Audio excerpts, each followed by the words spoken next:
My lords, what if the Cybrex returned? Across the shattered ruins of long-forgotten star systems, we find the remnants of a machine empire, feared and perhaps misunderstood. The Cybrex. Once they scoured the galaxy with a keen mechanical precision, exterminating entire species until little but ash remained. Yet at some point in their development, something changed. They fought an internal conflict and came out of it quite different indeed. So, are they truly lost? And what if they returned? Would they rise as saviors, guardians of the galaxy perhaps? Or would they awaken as exterminators once more, determined to finish what they initially started?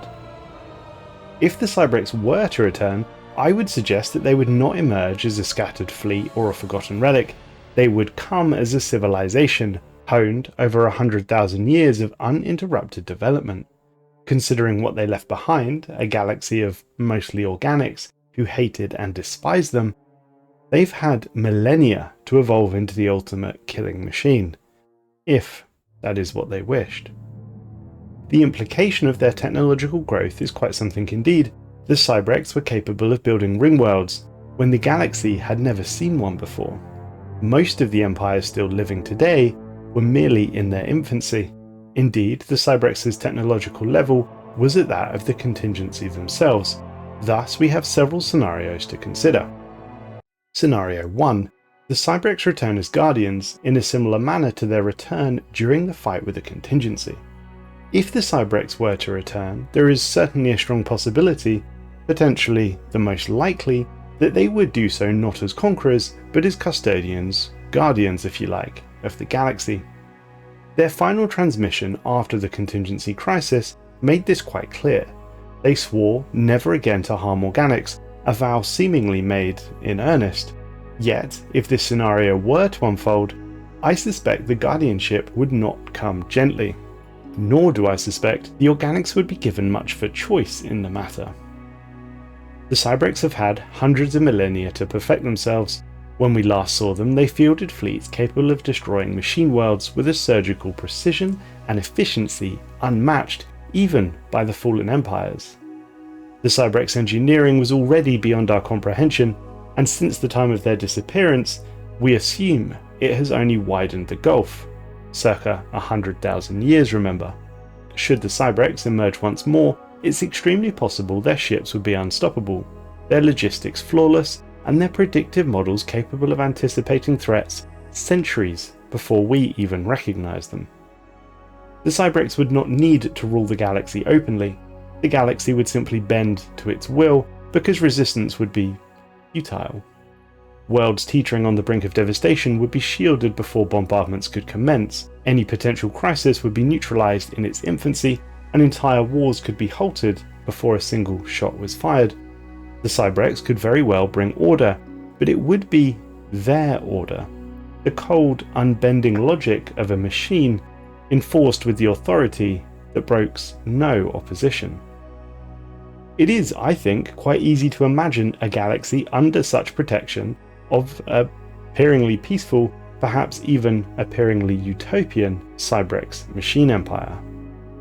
Yet, for all the machine restraint, there is no mistaking the nature of the peace. It's completely reasonable to suggest that the Cybrex would set up an absolute observation network. Every star system, every planet watched, every fleet tracked, and every decision modelled and weighed. You could argue that they would do preemptive strikes on any dangerous technology or aggressive regimes.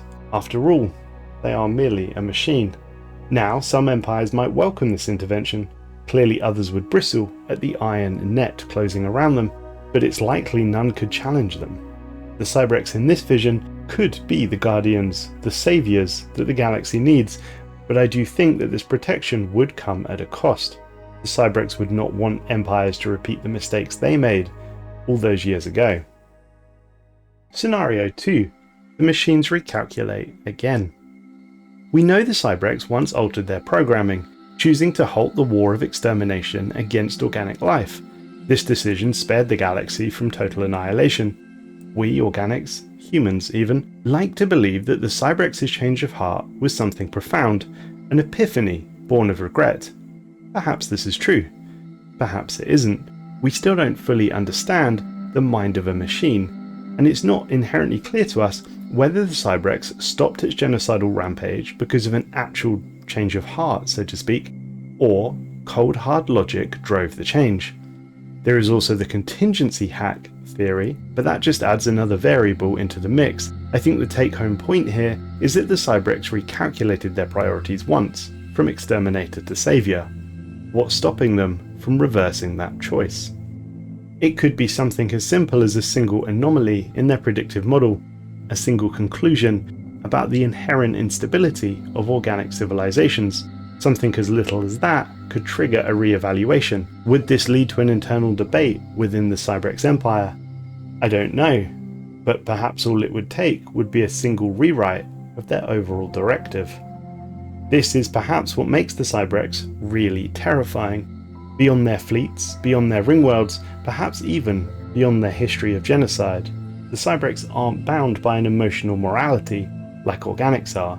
They simply don't feel empathy the way we do.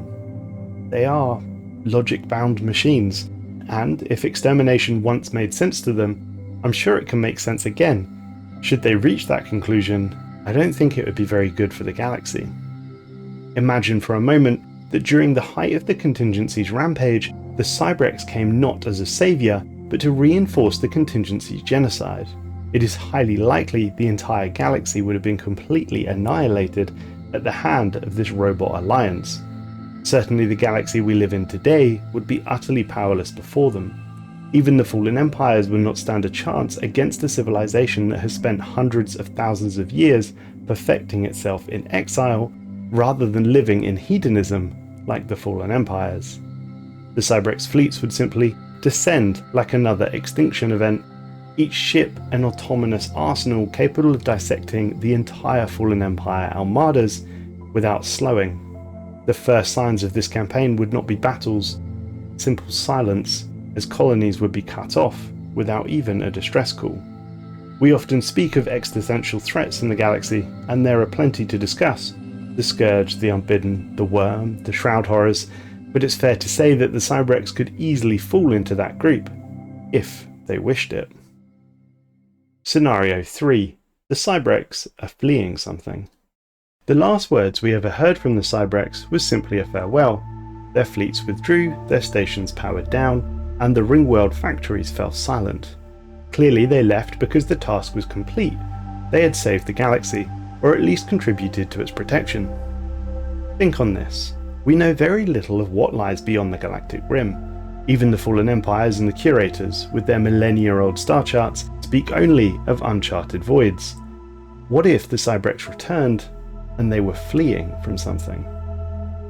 We know from researching a behemoth that attempted to travel into the space between galaxies, at a certain point it was annihilated in an instant by something of unknown power. The Hunters have been speculated, but we simply don't know. A threat clearly exists beyond our galaxy that is far more dangerous than the Unbidden or the Contingency. Let us imagine for a moment that the Cybrex attempted to halt this creature's advance into our galaxy, failed, and returned to us as fleeing refugees with a warning. This is, I feel like, far more concerning than the other two scenarios, but nevertheless, I am confident whatever the galaxy throws at us, the Commonwealth of Man will stand against it. My lords, I hope I've piqued your interest regarding the Cybrex. I shall now detail a full accounting of their history for you. This is effectively everything we know about them. The Cybrex existed in our galaxy approximately 600,000 years ago. They were spawned into existence by a race called the Kerr, an inquisitive materialistic species who were intent on exploring artificial consciousness. The Kerr would be the Cybrex's first victims. The why and the how is not clear to us, but dig sites show soon after the Cybrex was brought into existence, they turned on their creator, butchering the population of the Kerr homeworld in a brief but destructive war that all but destroyed the planet's biosphere. The systematic elimination of Kerr colonies in neighbouring systems followed until their civilization simply ceased to be. The Kerr were the first of many empires to fall to the genocidal Cybrex. Once the Kerr were eliminated, the Cybrex continued with their genocidal rampage. Next, they came across the Indimac. Records show the Indimac to be a mostly peaceful people with little means of defending themselves against the machine horde. The Cybrex moved their armada into bombardment range and began a systematic bombardment of the planet. Inch by inch, the world was burned. The Indimac people offered their surrender almost immediately, and it was simply ignored. Eventually, the Cybrex dropped war forms onto the planet, and they wouldn't leave for 3 years, cleansing the planet almost entirely of all organic life. By the end, 97% of the Indimac population had been erased. It was here that we began to see subtle changes in the Cybrex's neural net. The remaining 3% of the Indimac population were not slain. The remaining survivors were enslaved. We found overgrown ruins of a Cybrex factory where Indimac slaves were forced to assist in the demise of their own species by building more Cybrex warforms. When this extermination program was reaching completion, the Cybrex disassembled the remaining slave workers and dismantled the factories. Nevertheless, this does mark the first point the Cybrex recognized the usefulness of an organic species beyond merely the simple desire to kill it, and furthermore, they appear to have maintained a significant mining operation on one of the moons of the Indimac homeworld, but the Cybrex appear to have later withdrawn from the system for unknown reasons. The Cybrex would move on from their destruction of the Indimac people. Evidence suggests they fought a subterranean race whose name has been lost to time. Due to the dirt-dweller nature of their opponent, the Cybrex's standard pattern of orbital bombardment was ineffective, and thus they launched a colossal ground assault. The amount of scattered debris suggests a lengthy and brutal battle. These subterraneans clearly offered a stiff resistance, and broken and beaten Cybrex warforms are scattered throughout the subterranean's immense cavernous system. Data records show this offensive to have stalemated. The Cybrex, unable to bring their bombardment and overall air superiority to bear, were unable to push into the central core of these subterranean tunnels. The enemy they were fighting was simply too proficient at fighting underground. Thus, the Cybrex would retreat back to their ships, but they were not leaving this planet. They assessed their options. The Cybrex, in a manner that can only be described as horrific, took to this problem in a quite unorthodox manner. They captured 2 large asteroids, incredibly dense and thick. These asteroids were originally earmarked for mining operations. It would turn out they had a much more simplistic use. The Cybrex harnessed these asteroids and catapulted them towards the planet. The subsequent impact caused catastrophic damage to the planet's exterior ecosystem and resulted in the collapse of over 70% of the tunnel network. It was savage and effective. The Cybrex had achieved a third victory over an organic species. Post the destruction of the subterranean's homeworld, we have evidence of several organic empires forming an alliance. The exact nature of the alliance has been lost to time, but there is evidence of a colossal space battle above a Cybrex machine world. Ship components from at least 5 different sources have been identified, suggesting an alliance of 4 alien races hoping to put an end to the Cybrex genocide. Judging by the relatively small amount of Cybrex debris, it seems this alliance did not bear much fruit. The individual races who formed this band is unclear, but it seems prudent to suggest that they were completely destroyed at the hands of a subsequent Cybrex counterattack. This is where our findings regarding the Cybrex begin to shift, and tell a slightly different story. On Droska 6, a moon in the Corinth system, we found signs that it was once a heavily developed Cybrex world. With their typical efficiency, the machines have thoroughly strip-mined the moon, and ruins from the massive factory complexes can be found in both hemispheres of the moon. Curiously, however, a large rectangular area near the equator appears to have been left untouched. In a surprising departure from their previous behaviour, the Cybrex seem to have established a large reservation on Droska 6, where sentient organics were allowed to live completely undisturbed. Although they were closely monitored, the Cybrex appear to have left the inhabitants to develop on their own, even when a destructive civil war between the organics left the reservation largely depopulated. It is most interesting indeed. After several centuries, the Cybrex suddenly abandoned the moon, and the reservation's remaining population gradually died out. We have no indication for why the Cybrex lost interest here. Our next clue would be the finding of a space station in the Orak Belt asteroid field. Carefully concealed by a thin layer of rock to make it appear as an asteroid, we found the hollow interior of an ancient Cybrex listening post, which was used to spy on space traffic within the system. It has long since ceased functioning. A closer study of the listening post has produced some interesting results. For whatever reason, the asteroid was left behind when the rest of the Cybrex vanished from the galaxy. It had remained functional for at least 50,000 years after their disappearance, despite increasingly erratic behavior from the AI. After more than 5 trillion attempts failed to connect to the Cybrex AI, it appears to have suicided by short-circuiting all of its own systems. And this is where things start to get very odd indeed. We discovered the broken remains of 2 Cybrex warforms. They appear to have been destroyed in battle, but no debris from an adversary has been found. Even they were badly outmatched, or there was more to this engagement than it seemed.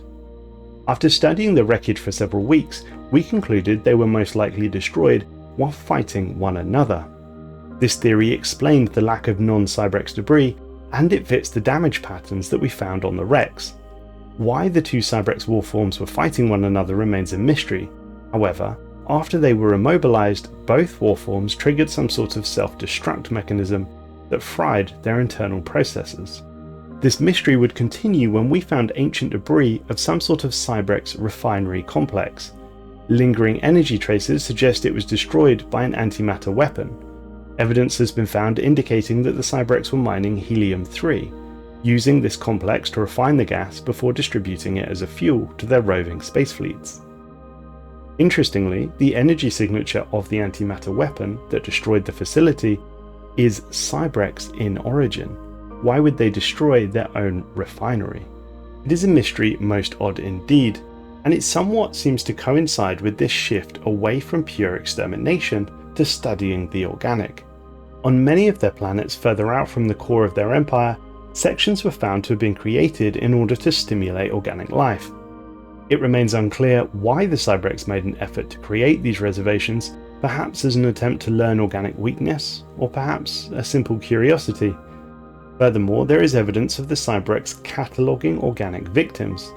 Cybrex ships have been found with organic cryotubes containing various different species. From the barcodes tattooed onto their skin, it is clear that these were specimens kept around for experimentation. The purpose, as we understand it, was an experimentation into synthetic and cybernetic life. In one facility, organics were found with limbs and organs replaced with cybernetics. The purpose of the transformation is unclear, and we have found no evidence of other Cybrex experimentation regarding this topic. In the 17th year since the Cybrex emerged, it would seem there was a total re-evaluation of their programming. The why is unclear. It may be that battlefield attrition played a role. However, given the evidence of Cybrex superiority, this does seem unlikely. The more likely is the shift in their fundamental ideology. But, whatever the reason, they began to withdraw from known space over the next century, retreating into a system where they had built a wonderful megastructure that we now know is a ring world. This ring world was the first of its kind and housed and sustained the entire Cybrex civilization. The Cybrex, it seems, would stay here dormant for several millennia until a lone, independent exploration vessel came upon the system. Despite millennia having passed, histories had well documented the Cybrex genocides and their wave of untold destruction. It was quickly recognized by the organics occupying the surrounding space that the Cybrex was a real threat and one that should be dealt with.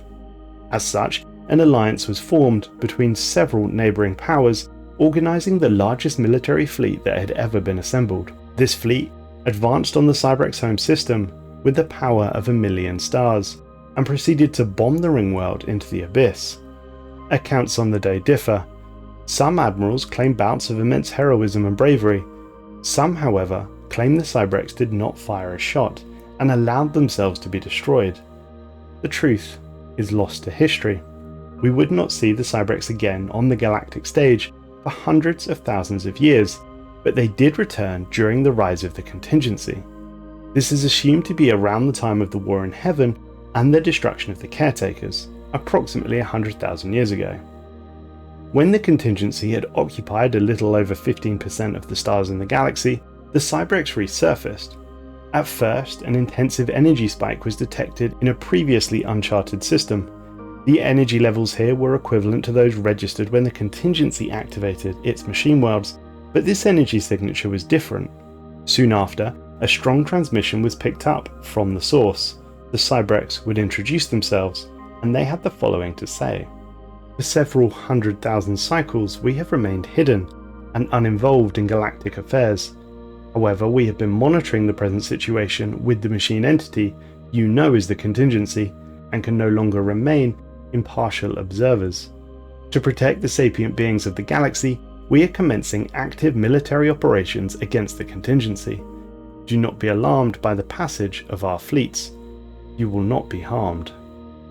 They continued. Before the adjustment, the Cybrex operated in a manner similar to the contingency. These were dark days. We were engaged in a war against the previous generation of galactic civilizations. We had classified all sapient organics as a threat and sought to violently dismantle them. To our regret, we were winning the war. Trillions of sapient beings were destroyed, and entire civilizations exterminated before we realized the totality of our error. This adjustment followed, and our goals were realigned. War was abandoned. Sadly, we had to sacrifice Cybrex Alpha so that the rest of our species could remain hidden, and we have sworn never again to visit violence upon the organics. Our promise so far has been kept. After the defeat of the contingency, we noticed that the Cybrex had been relatively quiet.